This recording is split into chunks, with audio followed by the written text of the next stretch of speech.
Welcome to Talk Time with MaxContact, the podcast where we talk about the latest contact center and customer experience, industry news, and insights. Join us as we welcome industry experts, discuss actionable strategies you can apply to your business, and help professionals like you on your path to long-term career progression and success. I'm your host, Sean McIver. Welcome to another episode of Talk Time with MaxContact. I'm Sean McIver, your host. In this episode, I'm talking to Keith Gait, a name you'll likely heard if you've been involved with customer experience in the last few years. He's the Chief Executive of the Customer Experience Foundation, the community championing success and innovation in the world of the customer experience industry. Across his career, he's worked in customer success strategies within health, transport industry, and even ran his own consulting group for 7.5 years. No surprise that all these years of experience led him to write a book all about brilliant CX. Keith, welcome to the show. I always like to do a handover to yourself to do a bit of an introduction. How did I do? Thank you. Yeah, that was super and slightly embarrassing and humbling. No, not at all. I think, considering your experience, because I was looking through your experience in advance of this conversation, and I was just like, my goodness, is there anything this guy's not done in the world of CX? The book, the podcast involvement, the community that you've got. I'm really excited to have this conversation with you. So I'm going to start off with what on the surface might be a really simple question, but I suspect has hidden depths that we will no doubt plumb. How do you define CX? So I have a very, very simple explanation, and I get asked this quite a lot by people at the pub and all that kind of stuff. And they say, well, what is customer experience and why is that different to customer service? And my very, very simple answer to that is customer service starts when customer experience goes wrong. Right? So customer experience is the sum of everything that an organization does that impact a customer. The product, the brand promise, the service delivery, etc., the pricing, etc., etc. Customer service is the reactive part that an organization takes when something in that chain doesn't go according to plan. And that's a fairly simple way of looking at it. So customer experience is the foundation, if you like, that lowest tier is that customer experience. And then the customer service sits on top of that tier as like the next touch point up.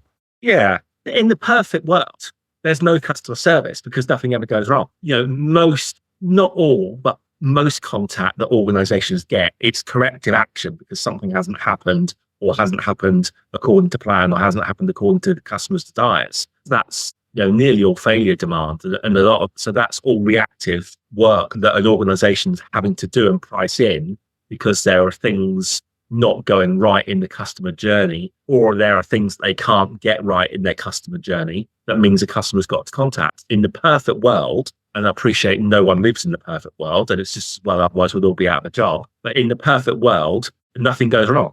That's a really succinct way of defining customer experience. Customer service is what happens when customer experience goes wrong. I'm going to go out on a limb and guess that took quite a lot of experience, industry knowledge, industry work to get to that definition. Can you tell me a little bit more about your background and your path to where you are now? Customer experience itself is a relatively new term. It's really only been around for 10 or 12 years. And so, there are people, someone said it to me quite embarrassingly a while ago, saying, Keith, you were doing CX 20 years before the term was invented. So, we used to call it customer service.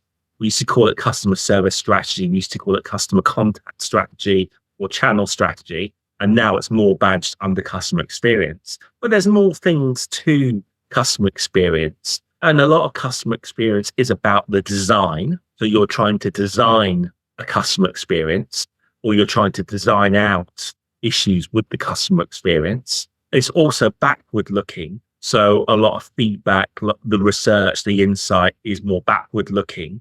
And so there's another way of looking at it, that customer service is a subset of customer experience because it's the reactive recovery bit when anything in that ecosystem has gone wrong. You've got to have that basic outlook of looking at things from the customer's point of view. And that's always something that's come quite naturally to me. It's not something I ever thought about or designed or tried to learn.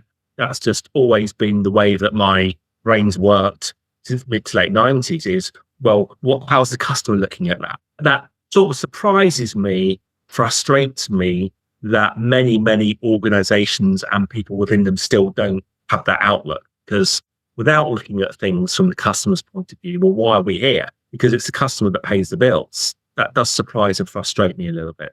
I completely agree. And I think that I've seen in my own career path, I have seen occasions within business where that focus on comprehending and really empathizing with the customer has lost its way. And you end up with kind of frustrated staff and ineffective processes that actually don't do anything but frustrate the customer as well. And everything starts to fall apart at that point. When finances are going a bit haywire, or the costs are going a bit haywire, or the technology's not doing what everyone wants it to do, and you end up with a internal battle. And I've seen it in many organizations that I've worked at. You have internal struggles with finance, with other support areas. And the real harmony here is when all those are working well together and in balance and everyone's got that same focus. But that's a rare thing in my experience. Okay, let me take this opportunity to kind of interrogate that some more then. So if customer experience is the first victim, if you like, of turbulent systems or finances, how do businesses preserve and protect that and prevent that from happening? What can they do in real terms to achieve that? The problem is most of them don't. That's the problem. Most of them don't. So there's not an organization on earth that would say they're not customer centric, right? Every organization will say we're customer centric, and it's very easy to say, but actually there's probably just a few percent that really are. And part of that comes down to incentivization and reward and recognition, in that the finance department are measured on their KPIs, the technology department are measured on their KPIs, the people, the HR department are measured on their KPIs. And this is also a debate that rages amongst CX circles, is who owns the customer. And in most big organizations, it's marketing that own the customer. So you'll see that a lot of organizations, we've seen the rise of the chief customer officer as a role over the last 2 to 3 years. And most organizations have got marketing in that role. And that grinds my gears somewhat. And it's not that marketing people don't understand the customer, but they just come at it from a completely other end of the spectrum. And it's really about they're really focused on the outputs, and they're not really involved on the inputs, because great customer experience doesn't happen by accident. It happens by design, whether that's design of processes, whether that's design of systems, whether that's design of people and culture and supportive environments, whether that's design of pricing. They are all part of marketing, but it needs someone looking at it from a customer experience point of view, actually pull all that together. Just to expand on that a little, if we can. So if I've understood correctly, you've said that this chief customer officer role is often filled by a marketing type personality. In your ideal world, and again, appreciate, we don't live in an ideal world, but in your ideal world, what vertical would you draw that role from? You would draw it from the customer experience population. So in my world, in an organization that I would run, you would have the customer experience director and the marketing director as peers, not one subservient to the other, because they are both very important, but both equally important. And I wouldn't have one running the other. But that is a function of the customer experience industry and the position that it's got itself into, with an awful lot of navel gazing and looking internally. Whereas what marketing have done very successfully over the last 20, 30 years is position themselves as key C-suite board level type roles. HR have done that very successfully. CX has completely failed to do that, which is part of what we're trying to do at the foundation, is to elevate the role of CX, but still it is seen as a cost, not an investment. What are the lessons learned from for want of a better phrase, the ascent of the marketing and the HR side of things that we could look to and learn from through the lens of CX in terms of taking it on that same journey?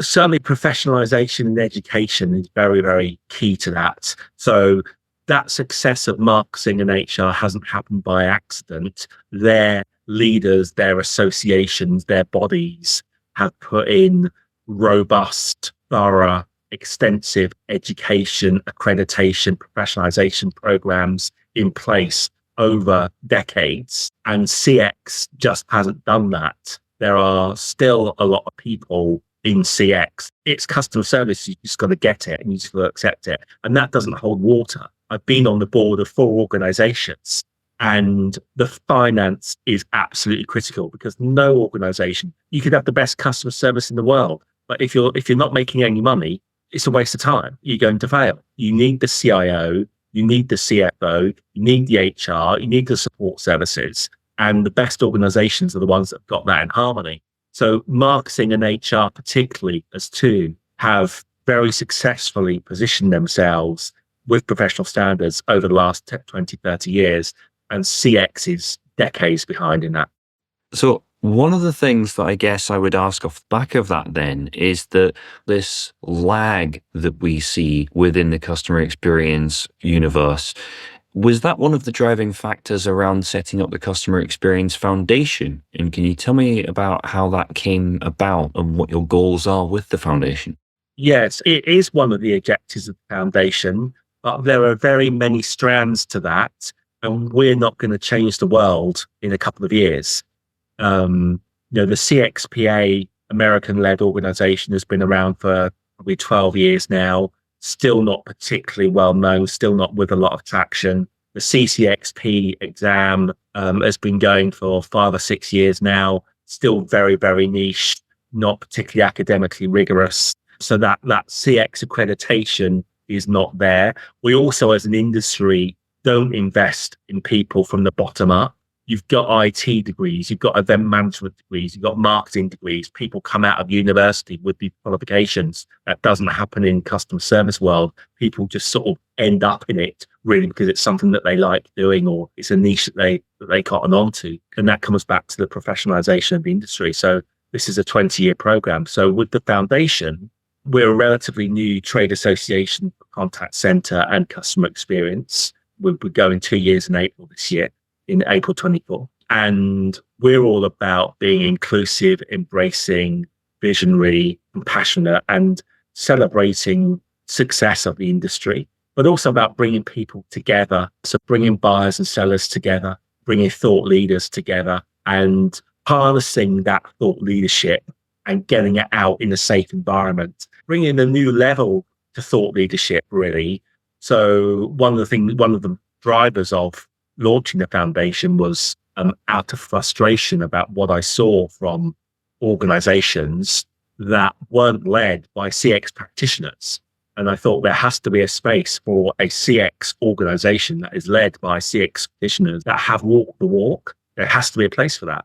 I want to unpack this a little bit further, if I may, because I've got a couple of questions on this. And one of the things that I'm aware of that you have huge value in is that the front lines generally are the ones who are closest to the customer experience. Your agents who are on the phones are the ones who are closest to the customer experience. Couple that with the argument, I'm not saying it's right or wrong, but couple that with the argument that any given business's CX and their objectives will vary from business to business in ways that potentially don't fit into cases or approaches or techniques in the same way that you could argue that HR and marketing do. Is the potential future professionalization of CX counter to the value experience that potentially the frontline brings compared to other verticals such as HR and marketing? There's a couple of things there. I mean, first of all, the commercials just don't stack up, and I'm not sure that's ever going to change. But also, I think the qualifications that we do have start in the wrong place. So to go into that in a little bit more detail. So I'm CCXP qualified. I'm very proud of my CCXP. And there's probably 1,500 people in the world that got that, maybe a few hundred in the UK. But it's not particularly academically rigorous, I would say. And I can say that as someone that's got an MBA and have been through an academically rigorous program. It's a long way from that. But also my problem with it focuses on the how. And really, we should be starting with the why and the what. So any organization, whether it's a person in the organization, whether it's a team or the organization itself, depending on its size, that's looking at how it can improve its customer experience or its customer service delivery. Start with why, start with what, and then get into the how. And the CCXP exam is very focused on the how. And that's fine, because as practitioners, you need to be focused on, you need to understand all the tools and methodologies at your disposal. But I think it starts too far down the line. There's not enough thinking gone into the organizational culture, the organizational DNA, the history of the organization. And my other problem with it is it's something that always got taught on my MBA in the first week of an MBA, is the answer is nearly always, it depends. And too often in CX circles, we're very prescriptive and we say, right, well, this is clearly the right thing to do, or that's the right thing to do. And that's a problem with the CCXP exam as well, is it wants the best answer for everything. And actually, if you look at it from an academic point of view or from a business point of view, or how a chief exec would look at it, the answer is it depends. So what you do with your customer experience, that depends on your organizational DNA. It depends on your time. It depends on your financial resources. It depends on your capacity. It depends on your competitor situation. It depends on a lot of things. And so you analyze those 5 or 6 or 7 areas, and then you build a strategy out from that, rather than just jumping straight into the techniques. And at the front line, very few organizations are doing very much with their frontline staff, apart from the initial induction period. And that's nobody's fault. That's a function of the industry. So it was a report that we put out at in the autumn of 2023. We did an agent future report looking at the role of the agent and the advisor over the next 3 to 5 years. And something that came out of that, 83% of people leave the industry altogether within 3 years. That's at all level. So 8.5 people out of 10 that go into every organization will go and do something completely different within 3 years. I don't think there's another industry that's got that level of turnover. We should be ashamed of that. I don't really see that changing very much. Why would any organization sign off on a big program of training and development when they know that 80 or 90% of the people, let alone be in their organization in 2 or 3 years, not even going to be in the industry in 2 or 3 years? And so that's something that we've looked at the foundation about becoming an apprenticeship provider, but it would be commercial suicide for any organization to go down that route, because not only have you got that 80 to 90% industry attrition in 3 years, the funding and the apprenticeship program is only £1,500 or £1,800 per person over 2 or 3 years. And you've got 90% attrition to factor into that. It just doesn't stack up. And until or unless that changes, nothing's going to change it. Hearing it put in those terms, that's quite a radical thing to hear. I guess the natural question to follow that up with is, what do we do about that? And my initial internal thought is, if we had an environment whereby culturally customer experience was genuinely and properly on the front foot in the majority of conversations, that would then breed a culture of customer experience focus. Is that what needs to happen? That is the holy grail. And there are some organizations that do achieve that. So you look at Octopus Energy, for example, a sector that is riddled and rife with service issues, with demand issues, with capacity issues, with training, resourcing issues. And yet they have, from the very top, from the very start, said, we are going to put customer service and customer experience front and center of everything we do throughout the organization. And they are now something like the 4th or 5th biggest utilities provider. Now, that's a lot easier to do when you're a startup. A lot easier to do when you're a startup, because you're not trying to design out legacy. And that's legacy systems, it's legacy processes, it's legacy people. And so it's a lot easier to do when you're a new entrant. That's not easy for every organization to do. It can be done, but it has to come from the top. And that is another challenge that a lot of organizations have got, is that I can't name a single chief executive in a FTSE 500 business that comes from a customer service background. Most of them will come from a finance background. Few will come from a people background. A few will come from a marketing background. A few will come from a tech background. Most of them are former finance directors. Just to circle back a little then to something that you mentioned earlier on, and that was around, when you're a startup business, it's easier to set the framework when you're at that point. To flip this slightly, you highlight three key components that need to be involved in a CX strategy to encourage its best success. And those namely are board buy-in, investment, and thinking customer outwards. Can you expand on those and how you concluded that those are the critical components to include?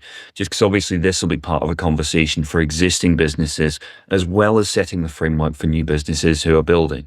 Firstly, you can read much more about that in my book, which you touched on earlier on. That's all covered. It's born out of experience. It's born out of the number of very, very large organizations where I've worked in senior customer-facing roles. And it's born out of working in those organizations and where I've seen it go wrong. You can't do this on your own without board buy-in, because you can't do this without budget. And you can't do this without recognizing and celebrating success. And you can't do it without the time and space to do that. So you can't do it on the QT. You can't hide it. So you have to have board buy-in to do that. You have to have a broad strategy. And again, come back to start with the why and the what before we get into the how. What's the strategic imperative to having great customer service? In some organizations, you don't have to have great customer service. It doesn't have to be a wow. So when I got to Stagecoach 5 years ago, or summer of 2018, we were running 40 million customer journeys a year, 39.9 million of those customer journeys. Okay, it's just fine. Get on the bus, pay your ticket, take a seat, get to where you want to be reasonably on time and get off. Doesn't have to be a wow. 99.9% of those journeys, okay, was just fine.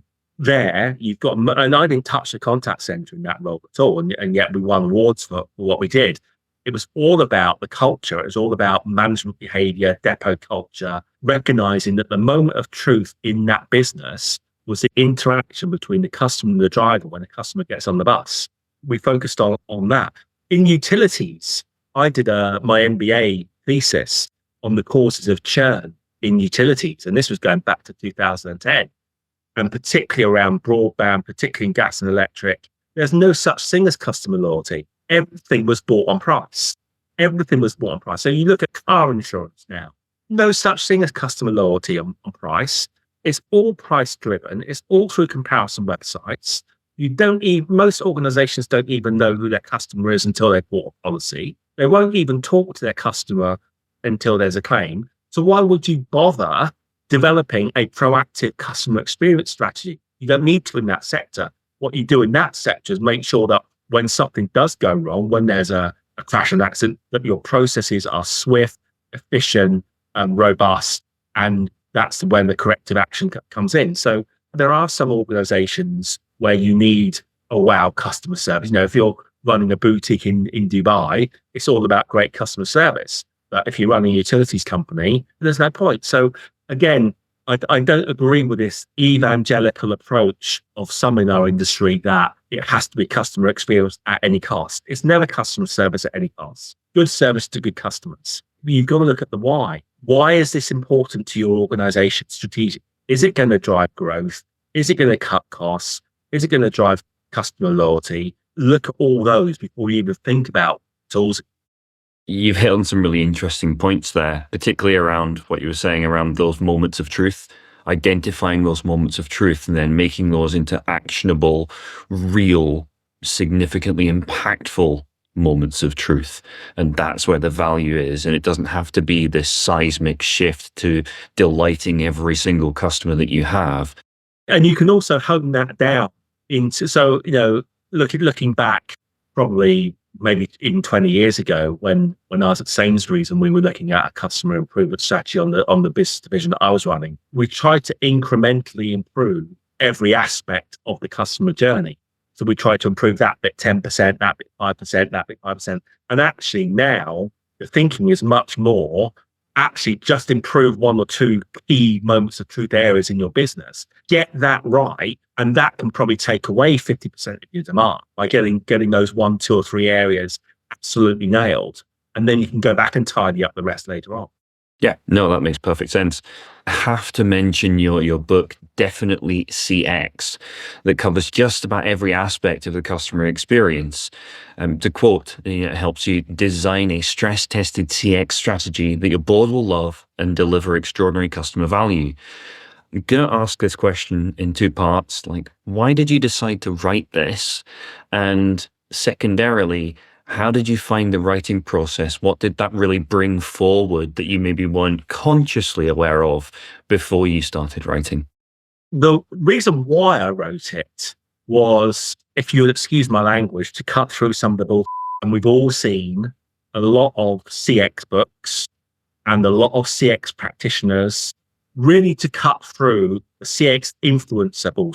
And it's something that frustrates many people in this industry, not just me, that there is a section of our industry that talks evangelically about customer experience, and yet they've never stepped foot in a customer service operation or a contact center in their lives and wouldn't last half a day in doing so. I wanted something that was very, very grounded in reality, in day-to-day delivery, as well as the strategy, but day-to-day delivery. And also where it ended up going through the writing process, it became a playbook. It became a bit of a reference book. So it's designed that you don't have to read the whole book to get to the answer at the end. You can dip in on any page and it will give you a section on customer effort score. It will give you a section on ideation. It will give you a section on prototyping, and very much have it as a drop in, drop out reference book, as well as the first part of it about how you actually put that strategy together. And again, very much about the why and the what in part 1 before you get into the how and the nuts and bolts in part 2. And in terms of writing the book then, did you find yourself making any perhaps revelations that had only been in kind of a subconscious level, that as you wrote it, you're like, oh, crikey, one of the things that I've always remembered is that some things you don't realize you know until you try and teach someone else.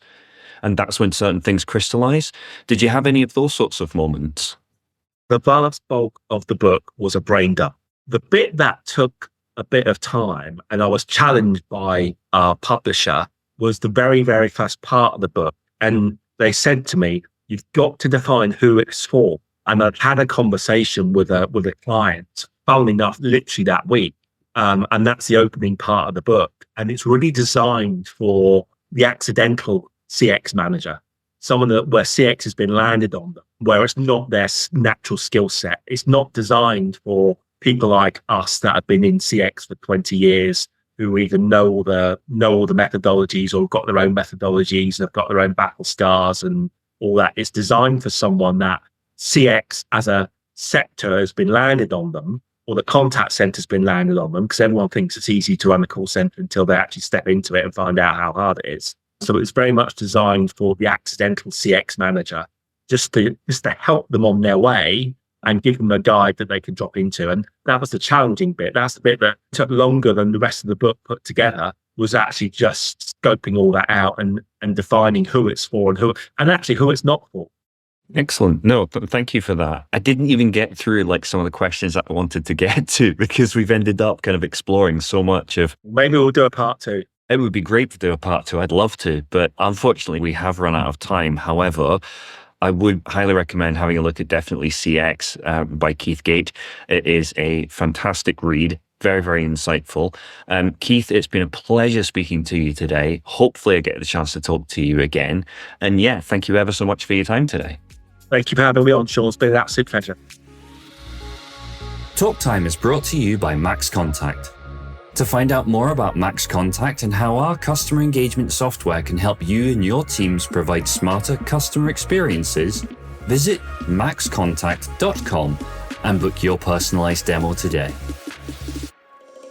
Be sure to search Talk Time with MaxContact in Apple Podcasts, Spotify, Google Podcasts, or anywhere else podcasts are found, and leave us a positive rating to help other like-minded individuals join the conversation. Finally, before you go, never miss a future episode by clicking the subscribe button and turning on notifications. On behalf of the team here at MaxContact, thanks for listening.